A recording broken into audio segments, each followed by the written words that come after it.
How to fix Windows 11 error Kmode exception not handled. 1. Uninstall then reinstall graphics drivers using the recommended Avast driver updater in this video guide. 2.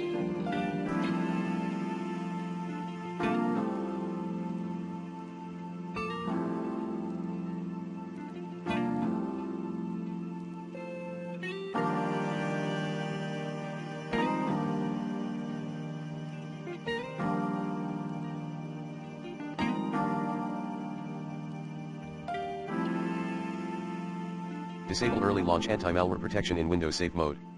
3.